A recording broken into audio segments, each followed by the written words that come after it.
staan ek nou in verwondering. Welkom by Doxedeye Wonderboom aanlyn. Indien jy nog wag vir die uitsending om te begin, is jy meer as welkom om die skakel hieronder in die video se beskrywing te gebruik om ons Connect afdeling te besoek. Daar kan jy inligting kry oor nuwe prosesse wat in die kampus afskop. Jy kan met iemand in kontak tree indien jy enige hulp benodig en jy kan ook 'n finansiële bydrae maak. Die uitsending gaan binnekort begin. Geniet die boodskap.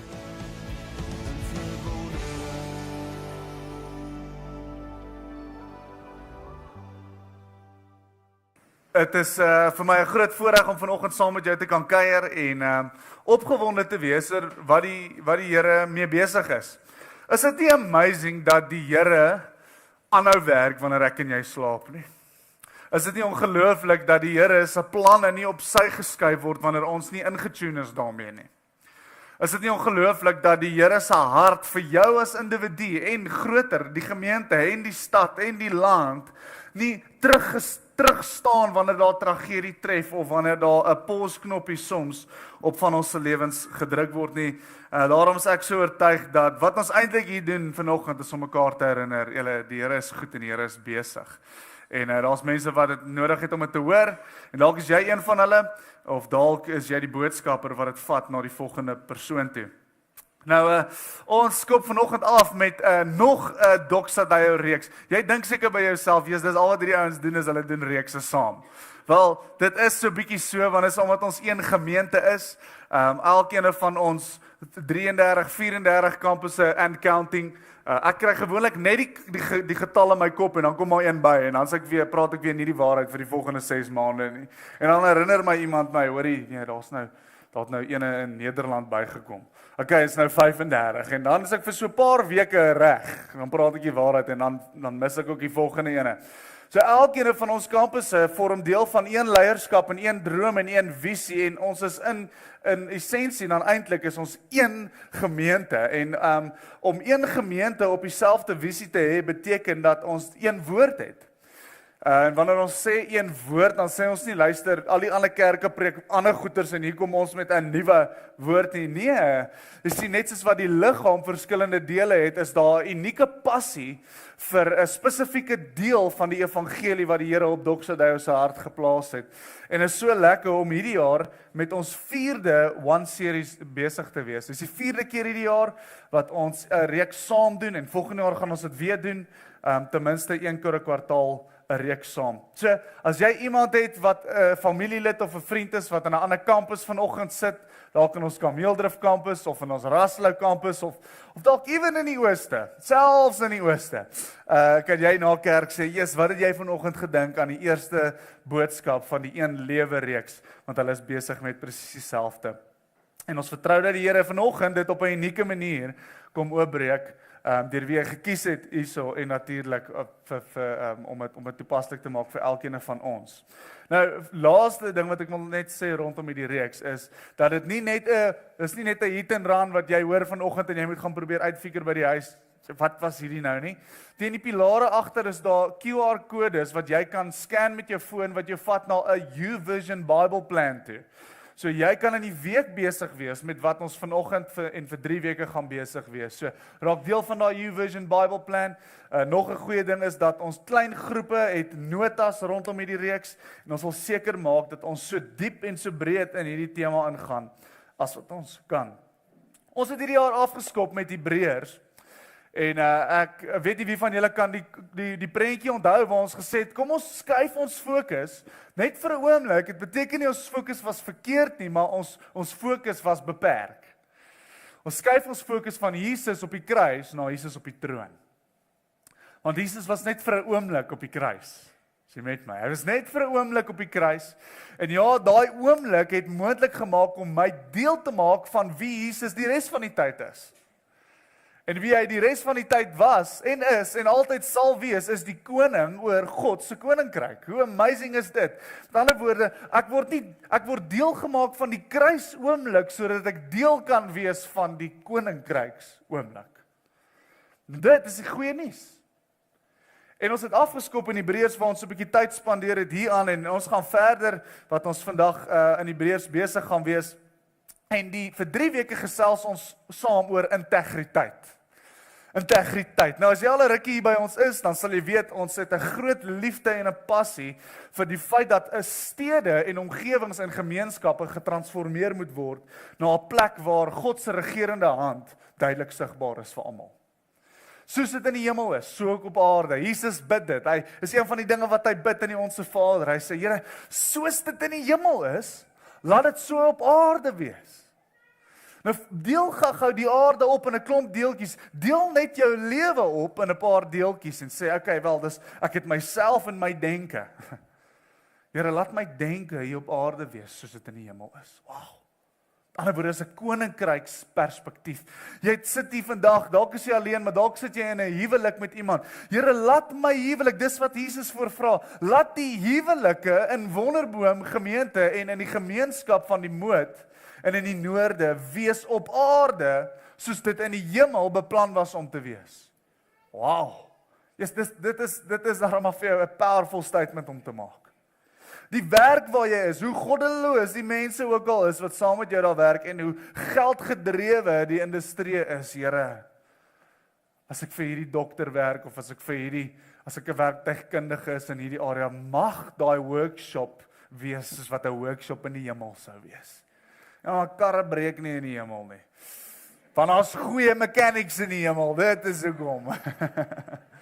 En so kan ek deur 'n klomp goedjies gaan en op die einde van die dag kom hierdie stadstransformasie visie, hierdie omgewingstransformasie, hierdie idee van dat dit op aarde kan wees. Want luister julle, as dit nie kan wees nie, het Jesus dit nie gevra vir die Vader nie. As ons sê dis onmoontlik dat ons wêreld en ons gemeenskap lyk soos dit in die hemel is, dan wil ek vir julle sê, dan sê ons Jesus het iets gebid wat nie moontlik is nie. En dit is nie die waarheid nie. Een van die dinge wat nodig is vir ons gemeenskap om te transformeer en om nog meer transformasie te beleef en vir jou huwelik en vir jou huisgesin en vir jou besigheid en vir jou werksomstandighede. En ek kan aangaan met die lysie, ons openbare stelsels, elke liewe ding, ons media, wat nodig is vir dit om te transformeer is integriteit. En vir 3 weke gesels ons rakende die konsep van integriteit. Nou, integriteit word deur Spreuke 11 vers 11 ook beskryf. Hy sê, 'n stad kry 'n goeie naam wanneer opregte mense dit prys. Die Engelse vertaling sê, when upright people speak over it. Okay. Maar dit word afgebreek deur wat goddelose mense daarvan sê. Lewe en dood lê in die mag van die tong, en wanneer jy bereid is om iets te sê, dan in kort verlang is jy bereid om iets te doen in lyn van dit. So wat hierdie oor praat is luister, wanneer ons kyk na ons wêreld, wanneer ons kyk na ons stad en ons omgewing, en ons sien, soos in die storie van Nehemia, dat die stadsmure lê in pyn en dis 'n gemors, dan moet ons verstaan, op 'n stadium was daar korrupte mense wat daaroor gespreek het, en daar was korrupte mense wat oorgegaan het in aksie het, en daar's korrupte mense wat sonder integriteit hulle ding gedoen het in hierdie omgewing. As jou werksomgewing 'n plek is waar jy voel so gemors, dan kan ons teruggaan en ons kan sien, iewers was daar mense wat nie met integriteit gewerk het nie. Integriteit is 'n interessante konsep en ek wil vir jou die 2 verduidelikings in Engels hierso gee. En verskoon my dat dit Engels is en donker is, lyk dit my. Maar as jy nie by die Afrikaanse worship aand was nie, dan mag jy in elk geval niks sê oor dat dit die Engels is nie. Integrity, it's honesty and adherence to moral principles, soundness of character. Hierdie is die ene wat vir ons so half vinnigste uitstaan wanneer ons dink aan integriteit. Iemand met integriteit, weet jy, dis 'n ou wat, hy's eerlik, jy vertrou wat hy vir jou sê, hy het morele beginsels, soundness of character, dis 'n goeie ou om mee te werk. Maar ons wil vir die volgende 3 weke nie noodwendig stil staan by hierdie betekenis nie, want hierdie is amper die vrug van ware integriteit. Die tweede een sê, the state of being whole, entire or undiminished, a sound, unimpaired or perfect condition. Jy sien, integriteit in beginsel is iets wat belyn is met sy ontwerp. In ingenieursterme praat hulle van 'n konstruksie het integriteit wanneer die wind opkom of die golwe slaan teen hom, dan behou hy sy vorm. Hulle het hom ontwerp om so te lyk, en as die orkaan verby is, dan lyk hy nog steeds so. Hy het nie verander van vorm nie, want as ons iemand wat ontwerp het, iemand wat 'n bloudruk geteken het, hulle het 'n klomp toetse gedoen, hulle het 'n klomp simulations gedoen op rekenaars vir wanneer 'n orkaan sou tref, en dan wanneer dit werklik gebeur, dan staan hy in integriteit, want die struktuur is in lyn met sy oorspronklike design. Jy sien, ons dink integriteit is net 'n positiewe karaktereienskap. En ek wil vanoggend nie jou heeltemal de mekaar maak nie. Maar ek wil vir jou sê, integriteit, of dit goed of sleg is, word bepaal deur wat jy dink die oorspronklike ontwerp was. Ek het 'n paar voorbeelde. In Indië maak hulle tuk-tuks. Ek weet nie of hulle dit maak nie, maar hulle gebruik dit verseker. Kom ons sê in China, want alles word in China gemaak. In China maak hulle tuk-tuks vir Indië om net 50.000 kilometer te hou. Met ander woorde, 'n tuk-tuk wat breek op 51.000 kilometer het integriteit. Want hy's gemaak om net tot op 'n sekere vlak te werk. En die oomblik wat hy breek meer as dit, dan moet ons vir mekaar kan sê, wel, hy het integriteit. Hoekom? Want die ontwerper het hom so ontwerp. Ek wil 'n bietjie verder gaan. 'n Ketel wat smelt op 102 grade, omdat hy gemaak is om net tot op 100 grade te werk, het integriteit. Want die ontwerper het gesê, hier is wat moet gebeur. Hy hoef nie so warm te word nie. So as hy so warm sou word, dan is dit okay as hy smelt, bly 'n goeie produk met hoë integriteit. Ek wil verder gaan. 'n Persoon wat sy liggaam vol dwelms pomp omdat hy glo daar's nie hoop nie, lewe eintlik met integriteit, want hy dink daar's niks meer vir hom nie. Hierdie is wat hy werd is, hierdie is waarvoor hy gemaak word. Hy lewe eintlik heeltemal in lyn met die idee van sy oorspronklike ontwerp in sy kop. Die vraag dis, wat ek en jy het, is nie, het ek integriteit nie? Daar's 'n vraag wat voor dit moet kom en dit moet wees, wat is die plan van die een wat my gemaak het in die eerste plek? Want solank as wat ek in lyn met dit kan lewe, sal ek ware, hemelse integriteit hê. Net so 'n side note, 'n skelm wat kies om nie te werk nie omdat hy glo hy is gemaak vir steel, lewe met baie integriteit. En ek dink ons kan so 'n bietjie dink net aan wat in ons land aangaan, en wat soms in ons regering aangaan. Ons probleem is nie dat mense nie weet hulle is besig om te steel nie. Ons probleem is dat mense dink, dis waarvoor ek gemaak is. Dis wie ek is, en dis wat ek gaan wees, en dis wat my familie van my verwag, en dis nou maar so. So my en jou oplossing is nie om in die wêreld in te loop en te sê, hey, jy doen dit verkeerd, toek, jy moet nie breek nie, ketel, jy moet nie smelt nie, skelm, jy moet nie steel nie. Ons werk is om in die wêreld in te stap en te sê, hier's die ware bloudruk van wat die ontwerper van die mensdom beplan het, sodat mense van self in die aanskouing van die bloudruk kan sien, I'm not living with integrity, teenoor die een wat my gemaak het. Ek wil jou vat vanoggend na Jesaja 6 toe, en as jy jou Bybel hier het, dan is jy welkom om by Jesaja 6 oop te maak. Ons so 'n bietjie gaan tyd spandeer op 'n skrifvers wat baie bekend is, wat jy dalk al iewers gelees het, of raak gelees het, of iewers gesien het, maar ek wil so 'n bietjie konteks skep van Jesaja 6. Koning Josia was 'n goeie koning gewees. Hy is daai tipe ou wat die oomblik toe hy aan bewind kom, toe voel almal so 'n bietjie soos, okay, nou is hier so 'n stuk stabiliteit. En it's amazing hoe ons elke keer wanneer 'n wêreldleier aan bewind kom en is 'n goeie een, dan dink ons, nou gaan dit goed gaan. Uiteindelik het die wêreld tot sy sinne gekom. Uiteindelik het Suid-Afrika tot sy sinne gekom, die oomblik dat as 'n sekere leier aan bewind kom van 'n sekere party of van die land of van 'n area of van 'n minister van 'n area, dan dink ons nou ewe skielik gaan die treine begin werk. Nou gaan die krag uiteindelik aanbly, nê? Ons word lekker geflous deur dit. Maar koning Josia was dit gewees. Hy was hierdie konstante baken van hoop in die volk van Israel. En hy is oorlede en Israel word ernstig bedreig deur die Assiriese weermag. Later word hulle in ballingskap, in captivity weggevoer. Die Here laat toe dat hulle weggevoer word. Wat dit beteken is, daar kom mense, hulle vat alles, hulle vat jou, hulle vat die kinders, hulle vat alles waarvan jy hou, al jou bokke, alles, en hulle vat jou na hulle stad toe, en daar bly net 'n paar mense oor in die stad, en die stad is ook regtig niks meer eintlik van oor nie. Dis wat later gebeur, maar hierdie is voor dit, en daar's al die heeltyd hierdie bedreiging van dat hierdie op pad is.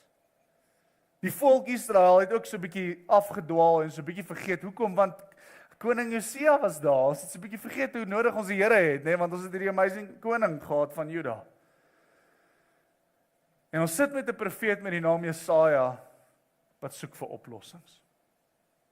Nou ek wil jou vanoggend deur 'n paar stappe vat wat Jesaja in hierdie oomblik in hierdie hoofstuk deurgaan. En ek wil jou vra, hoe kan jy jouself vereenselwig met hierdie ou? En stap 1 is presies hierdie, dis chaos rondom jou. Ons het vrae nodig vir wat aangaan. Ons kry nie die wysheid in onsself nie, ons kry nie die oplossings in onsself nie. Daar's ons dinge wat bedreig, daar's dinge wat dreig, daar's stories in die koerant van wat op pad is. En ons kort oplossings, en jy vanoggend is dalk presies dit, jy's 'n Jesaja wat soek vir oplossings. Die eerste ding wat hy deurgaan in hierdie storie, is hy ervaar God se heiligheid. En ek vat hier na Jesaja 6 vers 1 tot 4. In die jaar van koning Josia se dood het ek die Here gesien, skryf hy. Nou daar is 'n groot stelling op sy eie. Hy het op 'n baie hoë troon gesit en die onderste van sy kleed het die tempel gevul. By hom was daar serafs om hom te dien. Elkeen het 6 vlerke gehad, met 2 het hy sy gesig bedek, met 2 sy voete en met 2 het hy gevlieg. Die serafs het mekaar telkens uit te geroep: Heilig, heilig, heilig is die Here Almagtige. Die hele aarde is vol van sy magtige teenwoordigheid. Hulle het so hard geroep dat die deure in hulle kusyne gerammel het en die tempel vol rook geword het. Ons sien in 'n oomblik hoe Jesaja beantwoord word deur die Here, en die Here nie noodwendig vir hom oplossings bring vir sy probleem nie. Die Here kom bied vir hom homself.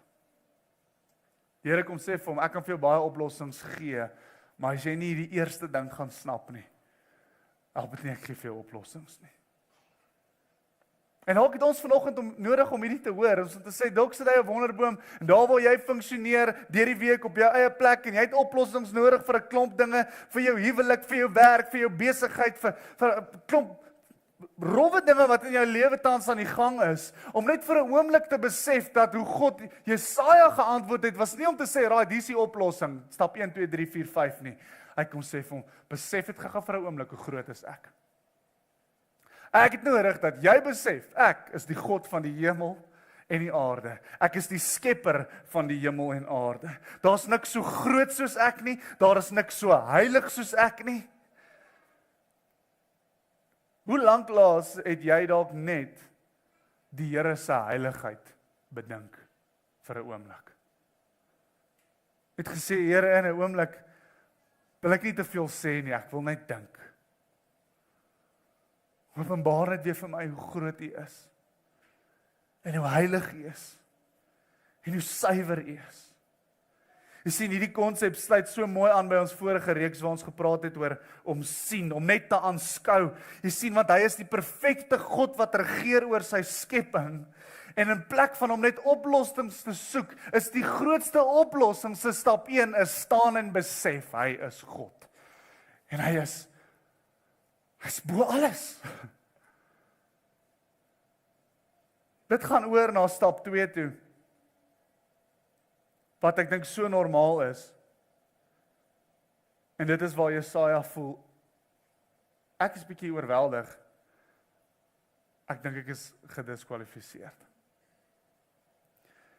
6 vers 5 lees die volgende: Toe het ek uitgeroep, dit is klaar met my.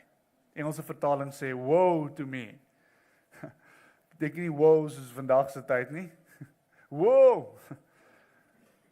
Dis meer 'n ding van, oepsie, hier's moeilikheid. Ek is verlore. Elke woord oor my lippe is onrein. En ek woon onder 'n volk van wie elke woord onrein is. En nou het ek die koning gesien, die Here, die Almagtige. En ek wil hê ons moet vanoggend verstaan dat dit 'n normale, natuurlike reaksie is wanneer ons werklik te doen het met die heiligheid en die grootheid van God, is dat ek net na dit besef,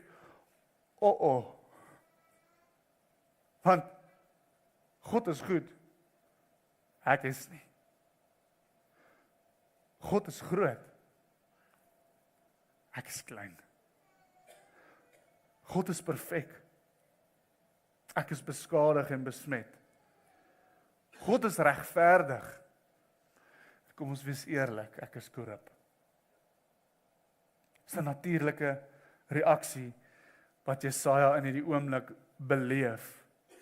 En ek wonder, het jy al in jou lewe uit 'n plek uit gevoel met iets eenvoudigs? Waar jy gevoel het, wow, hierdie is nice, maar I don't belong here. Ek het probeer dink aan stories en die praktiesste een wat ek kan dink in my lewe was toe my neefie my genooi het om in Mosambiek te gaan visvang van die kajaks af. Nou is ons daar so uit en ek is net matriek, so jy dink jy is groot, maar jy is eintlik nog redelik klein en dom en besef nie noodwendig wat aangaan nie. En stap 1 is roei deur hierdie see, soos deur die golwe. En dan soos okay, dit kan ons doen en dit was nie so maklik nie. Ek het soos 3 keer uitgespoel en baie liters water gesluk. Eventueel is ons daar binne en dis die eerste keer wat ek in die oop see was en nou is ek nog op 'n kajak ook. Dis net so, hy's so breed en hy's so lank. En toe ons al binne is en ons is so half deur die surf en ons begin so na die rivier toe uitroei, die volgende oomblik besef ek net, maar beleef net die massas water wat saamdrom net in 'n duin voor of agter my. En ek was in 'n oomblik soos, wow, Chico, amazing is dit, want soos wat die water so opduin en so 'n groot wal van water stoot, sien jy daar swem dolfyne deur dit, of dan sien jy, daar's 'n jellyfish, of daar swem 'n tuna, of iets soos dit. En dan die volgende oomblik dan besef jy, maar dis daar, en ek is nou hier onder. En dan die volgende oomblik was vir my die vreesaanjaendste gevoel, sak daai watermassa, tot daar deur onder, en as jy hier bo. En dis toe ek besef, dit wat aanvanklik nou net vir my wow en amazing was, het ek besef, I'm dead. Hierdie gaan my einde beteken. Dis normaal om uit plek uit te voel. Hierdie fase is 'n natuurlike en noodsaaklike reaksie tot die posisie waar die mens homself bevind, sonder verhouding met God. Ek wil dit weer sê. Hierdie reaksie is die natuurlikste en noodsaaklikste reaksie vir die mens om hom na die sondeval te bevind, wanneer ons nie in verhouding met Jesus is nie. Adam het daai reaksie gehad, wat doen hy? Hy gaan kruip weg. Hoekom? Broer, heel week stap hy en hy bewonder alles wat amazing is en hy wandel saam met die Here in hierdie tuin en die volgende oomblik besef hy, wow, iets het verander. My oë het oopgegaan vir iets en hierdie iets gaan die einde van my beteken. Maar ek is so dankbaar dat die storie van Jesaja in hierdie oomblik nie hier eindig nie. So ek wil jou vanoggend vra of die eerste 2 stappe dalk jy is vanoggend. Stap 1, chaos om jou, jy het antwoorde nodig. Ek weet nie of jy kom of gaan nie. Stap 2 is, jy sit vandag hier en jy het dalk in die aanbidding selfs bewus geword van hoe ongelooflik die Here is en hoe rein die Here is en hoe heilig die Here is en hoe kragtig hy is, maar jy voel hierdie heiligheid is op 'n afstand en is nie noodwendig iets wat jy van deel moet wees nie, want jy gaan nie dit oorleef nie. Ek het vir jou goeie nuus en dit is dat hierdie resep 'n stap 3 het. Jesaja 6 vers 6 tot 7 skryf hy, en die storie gaan aan. Een van die serafs het toe 'n gloeiende kool met 'n tang van die altaar afgevat en na my toe gevlieg. Hy het my mond aangeraak met die kool en gesê, nou dat die gloeiende kool jou lippe geraak het, is jou oortredinge vergewe, jou sonde is versoen.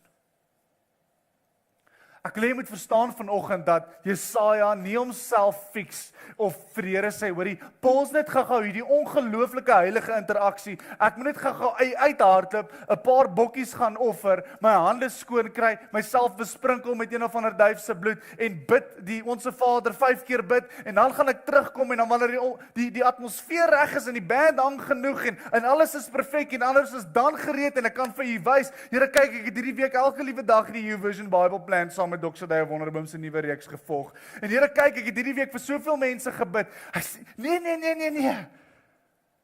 Dis nodig om te verstaan dat die toestand van Jesaja in homself, nadat hy in hierdie oomblik ingeloop het en die heiligheid beleef het en in die diskwalifisering gevoel het, niks by hom het verander intussen nie. Maar God gee die opdrag. En dit is die ongelooflike mooi metafoor en ek besef ons het nie te veel met altaars te doen deesdae nie. Maar ek weet nie of jy al 'n koolstoofie gesien het nie. En die naaste ding wat ek voel ons het aan om te verduidelik hoe 'n gloeiende vuurkoel lyk, is as jy na 'n antrasietstoofie moet kyk. Nou ons het al vroeg vanoggend al aangesteek, so dit's baie warm op hierdie verhoog. Nou ek het gedog 'n vuur is warm totdat ek in een van ons plekkies waar ons gebly het, ek en Nadia toe ons net getrou het ons presies so 'n antrasietstoofie gehad waarin jy antrasiet gooi. Dis 'n tipe steenkool. En ek het daar beleef hoe warm iets kan word.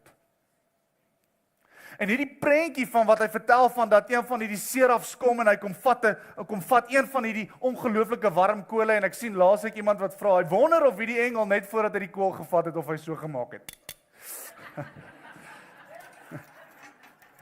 Net om seker te maak hy werk. Nou die significance van hierdie altaar is dat jy moet verstaan, op 'n altaar, nie 'n stoofie nie, hier is 'n stoofie, nee, ons maak kos op hom en ons kry warm langs hom.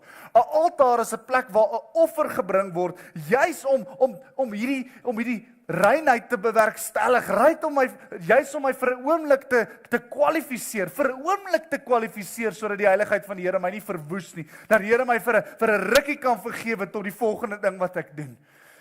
Daar's ons hierdie altaar, en weet jy waaroor praat hierdie vers nie, is wat is dit wat op hierdie altaar geoffer is? Dis nie 'n bokkie nie, dis nie 'n skaapie nie, dis nie van 'n duifie nie. Nee. Jy sien die kole op die altaar in Jesaja 6, is die oorblyfsels van die vlekkelose lam. Die offer wat volmaak is.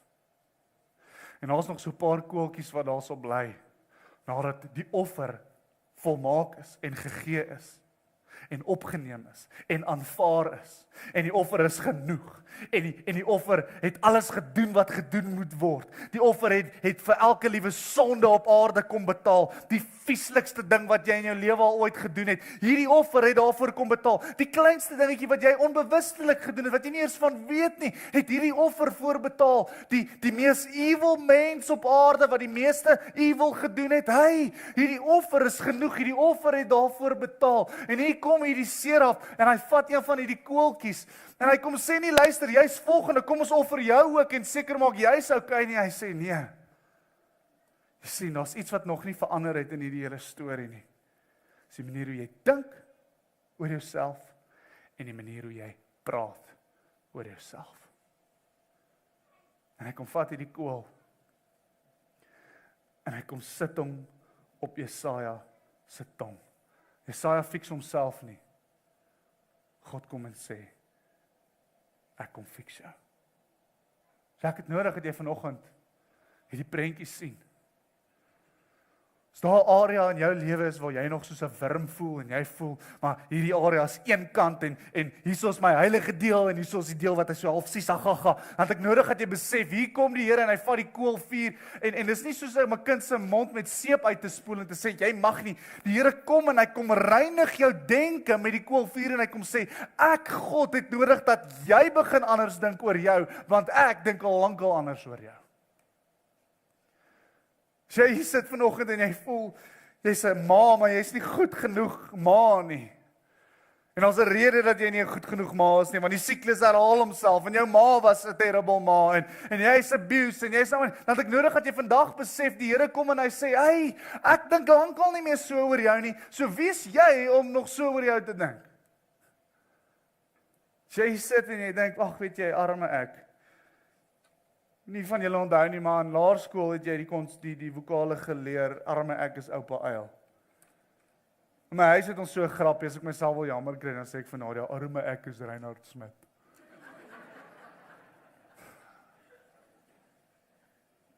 As ek weet jy nou gaan haal sy die braaitang. Luister julle, ek het dit al baie gesê en ek wil nie hê dit met 'n klise raak nie. As jy dink jy's 'n wurm, dan gaan die duiwel met jou visvang. Maar as ek en jy kan begin dink soos wat die Here oor ons dink, wil ek vir jou sê, is daar 'n roeping oor jou lewe, soos die roeping wat op Jesaja se lewe geplaas is. Daar's waarheid wat losbreek. Daar's dinge wat jy in jou wildste drome nie gedink het moontlik is nie. Nie omdat daar iets verander het aan die realiteit om ons nie. Jesaja kom uit hierdie plek uit waar hy nou net hierdie visioen gehad het en ek dink hy kom maar uit en hy sê soos, "Jesus ouens, ek moet julle iets vertel." En almal is soos, "Jy duidelik gemis, so daar het nog 'n weermag van daai kant af gekom en ons aangeval." En hy's net soos, "Niks van daai maak saak nie. Jy sien die omgewing het nog nie verander nie, maar die manier hoe hy dink in sy kop en die manier hoe hy praat oor sy lippe het 'n radikale transformasie ondergaan en dit bring ons by die 4de stap. Jesaja is geroep. Jesaja 6 vers 8, toe het ek die Here hoor vra, wie kan ek stuur? Wie sal ons boodskapper wees? Ek het geantwoord, hier is ek, stuur my.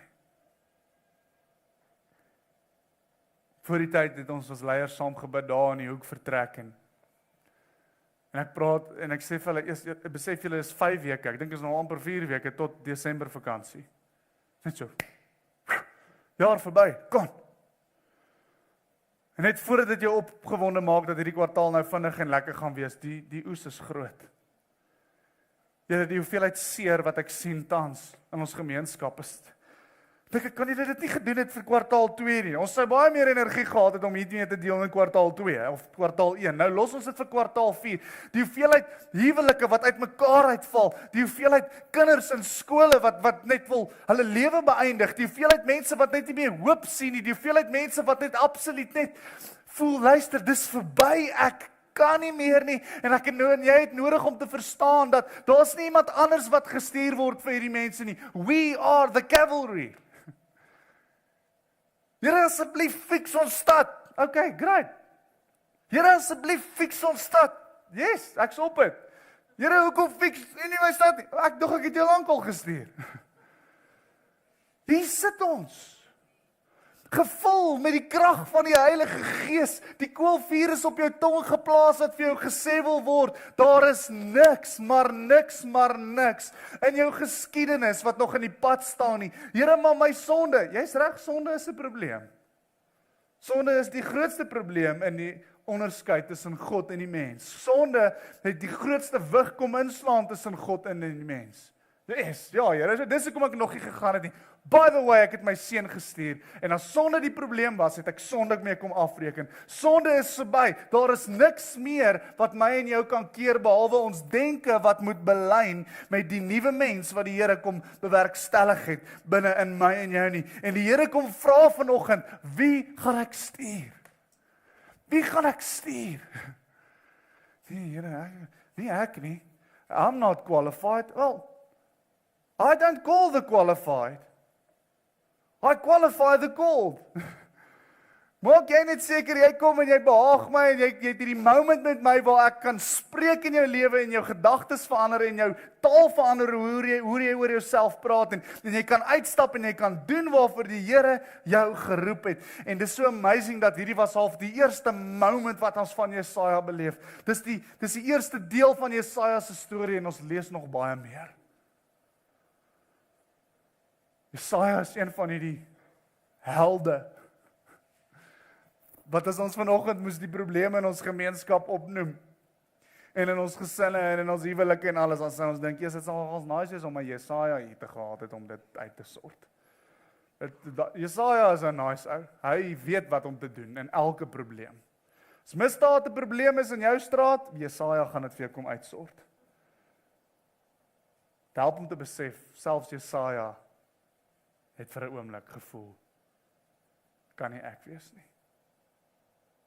Maar God kom en sê, alles wat jy tekort kom gee ek. Jy sien, vanoggend se boodskap praat oor 'n proses wat net waarde dra as jy al die stappe gedoen het. As jy 'n koek bak, dan is dit belangrik dat jy op 'n stadium die eiers klits. Maar as jy by stap 4 kom en jy klits nog steeds die eiers, dan wil ek vir vandag sê, jou koek gaan 'n flop wees. Van ons sit hier vanoggend en ons is lankal geroep. Die Here het ons lankal op 'n plek geplaas om iets te gaan doen, maar ons is nog steeds besig om minderwaardig te voel voor die altaar. Ek is verby dit. Van ons vanoggend, en dis okay dat jy vassteek by fase 1, waar jy nog voel alles is chaos en jy is oorweldig en jy weet nie wat moet gebeur nie. Dis okay. Vanoggend kan ek vir jou die goeie nuus bring dat daar stap 2, 3 en 'n 4 is wat jou lewe gaan verander en wat die mense om jou se lewens gaan verander. En jy gaan terugkyk en jy gaan sê, "Wow, Here," en jy gaan by ons dankdiens en nou die 9de November gaan jy kan staan en sê, "Wow, ek is nie meer by stap 1 nie." Nee, saam met die glo nie, dan is daar mense wat by stap 3 vassteek. Ek het gevoel, ek is oorweldig, ek het oor dit gekom, ek het beleef die Here is groot en hy is goed, wow. En ek het beleef hoe die Here 'n koolvuur op my tong kom sit en die prentjie van myself kom verander. En hier staan ek vandag, ek is vry, ek is, wow. Sy geroep, nee, ek is vry. Wow, maar waarvoor roep die Here jou? Om vry te wees. Nee. Nee. Hierdie resep is net klaar as my transformasie oorgaan in impak. En weet jy wat die amazing ding van hierdie resep is? Hy's eintlik nooit klaar nie. Konstant kom ek in areas van my lewe waar ek weer 'n bietjie oorweldig voel. Here, ek is nou al deur stap 1, 2, 3 en 4 en 5 in my lewe. Hier staan ek is geroep, ek lei 'n gemeente, ek weet waarom ek besig is. Woensdag gaan die amazingste worship aand gehad in Afrikaans. Here, hierdie is amazing. Dan gebeur daar iets in 'n stok in die speek en in 'n oomblik bevind ek myself weer op 'n plek waar ek voel, maar Here, vanoggend is ek 'n bietjie onseker en oorweldig. Hy muscle memory. Muscle memory en tyd in die woord, vat my vinnig na die tweede plek toe, vat my vinnig na die derde plek toe, vat my vinnig na die vierde plek toe. Weet jy wat's amazing van die vierde plek? Is dieselfde ding wat my gister oorweldig het en onseker gemaak het, is die ding waar ek besef ek voor geroep is om die verandering te bring. Ek wil net daai prentjie vanoggend sien.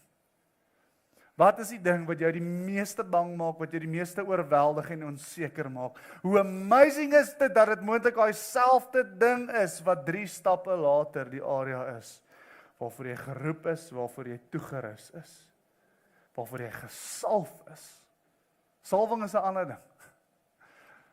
Salwing is daai ding wat daar gaan niks teen jou staan nie. Hoekom?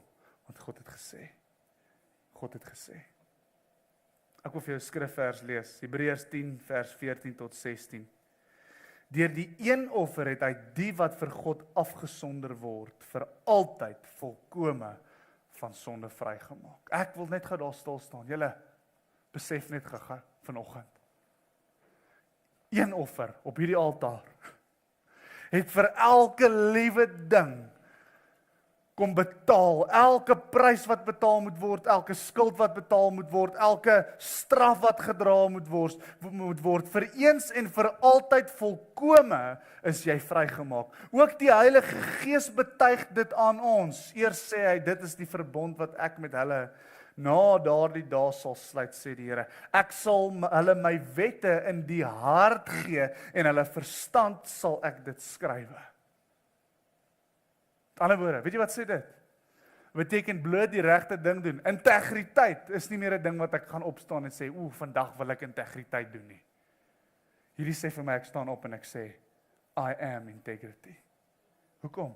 Want ek besef, hoe lyk die blueprint opgeteken in die argiewe van die hemel oor die een wat my gemaak het. 1 Korintiërs 1:30. Aan God is dit te danke dat julle met Christus Jesus verenig is. Hy het vir ons geword die wysheid wat van God kom, die vryspraak, die heiliging en die verlossing. Dis die evangelie. Ek weet nie of iemand al vir jou goeie nuus gedeel het en hulle los die tweede deel uit nie. Dit het nie dieselfde impak nie. Vanoggend het ons die voorreg om weer eens die hele goeie nuus te besef. En te sê, God kom red nie net die hopelose, sodat ons tog net nie meer hopeloos is nie, dat ons nog kan aansukkel hier en eendag daarom in die hemel wees. God kom bring herstel. Hy is nie die God net van redding nie, hy is ook die God van herstel. Hy is nie net die God van herstel nie, hy is die God van roeping. Hy is nie net die God van roeping nie, hy is die God van impak, julle. En wanneer hy sê, ek is besig om alles nuut te maak, jy is een van hulle, maar jy is deel van dit. So vanoggend het ons die voorreg om te sê, Here, ons vertrou vir 'n omgewing met integriteit, ware goddelike integriteit. Maar Here, ek besef, it starts with me. Ek bid vir ons. Here, dankie dat U die skepper is van hemel en aarde, en dat U die plan vir die hemel en aarde en die kroon van die skepping, wat ek is, elkeen hier vanoggend, dat U daai plan so duidelik kom uitspel vir ons, Here. Dankie dat ons kan weet dat alhoewel die plan vir 'n tyd, Here, ontspoor het, kan ons vandag deur die bloed van Jesus Christus terugkom en net weer eens sê, dankie dat U selfs die plan herstel het. Dankie dat ons kan weet wie ons is, wat ons is en waarvoor ons is. En dat ons daarvolgens kan belyn, Here, en sodoende ware integriteit uitleef in hierdie donker wêreld, Here. Vader, ek is opgewonde en ek bid dat die opwinding in elke persoon hier se hart wees. Here, ek is opgewonde oor dit wat U gaan doen in 5 weke. Ek is opgewonde oor wat U nog gaan doen, Here, Vader. Deur elke individu vanoggend hier wat 'n koolvuur op ons tonge voel en ervaar. 'n Simbool, Here, van afrekening, 'n simbool van 'n prys wat betaal is, 'n simbool van U opinie oor ons lewens wat soewerein is en finaal is. Ons kom nou ook en ons aanbid U, Here, want U is waardig om te prys. En ons aanbidding het geen ander intensies behalwe as om U te behaag en te aanskou op die troon nie. In die heilige naam van Jesus.